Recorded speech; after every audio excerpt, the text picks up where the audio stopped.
மகர ராசிக்கு இன்று தனதானிய விருத்தி ஏற்படுகின்ற பொன்னாளாக இருக்கின்றன. உங்களுக்கு பண வருவாய் ஏற்படுகிற நாளாக உண்டு. குறிப்பாக உங்களுக்கு வரவேண்டிய பணத்தை முயற்சி செய்தால் கொடுப்பவர்களிடம் கேட்டாலே இந்த பணம் வரும். குறிப்பாக ஒரு சிலருக்கு லோன் சம்மந்தப்பட்டதாக இருக்கலாம், இல்லது இடம் ரீதியாக உங்களுக்கு வரவேண்டிய பணம் ரீதியாக சொத்தில் சம்மந்தப்பட்ட இது போன்று ஏதோ ஒரு விஷயத்தில் பண வருவாய் உண்டு.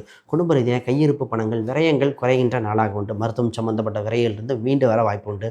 உங்களுக்கு இன்சூரன்ஸ் சம்மந்தப்பட்டதில் அதீத லாபம் உண்டு. குறிப்பாக இப்பொழுது நீங்கள் ஷேர் மார்க்கெட் சம்மந்தப்பட்ட எண்ணங்கள் அதீத லாபம் உண்டு. குறிப்பாக ஷேர் மார்க்கெட் கவனமாக பயன்படுத்த வேண்டும். கமிஷன் வகை வருமானங்கள் ரியல் எஸ்டேட்டாக இருக்கலாம், புரோக்கரேஜ் சம்மந்தப்பட்டதில் கமிஷன் வகை வருமானங்கள் வர வாய்ப்புகள் அதீத பிறக்கின்றன.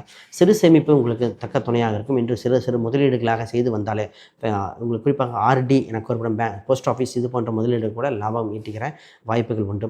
உங்களுக்கு பிஸ்னஸ் சம்மந்தப்பட்டதில் அதீத கவனம் செலுத்த வேண்டும். பிஸ்னஸில் வளர்ச்சி அடைய லாபங்கள் ஈட்டுகிற வாய்ப்பு உண்டு. நீங்கள் சொல்லுகின்ற சொல் பலிதம் ஏற்படுகின்ற காலகட்டம் ஆக இருப்பதால் நல்ல வார்த்தையாக பயன்படுத்த வேண்டும். உங்களுக்கு லாபங்கள் அதிகரிக்க இந்த நாள் பொன்னாளாக மாற 2 மற்றும் வெண்மை நிறங்கள் அல்லது சாம்பல் நிறத்தை பயன்படுத்தினால் இன்னும் யோக காலமாக இருக்கும். நீங்கள் இப்பொழுது வழிபட வேண்டிய தெய்வமாக விஷ்ணு துர்க்கை வழிபாடு செய்தாலே இந்த நாள் பொன்னாளாக இருக்கும்.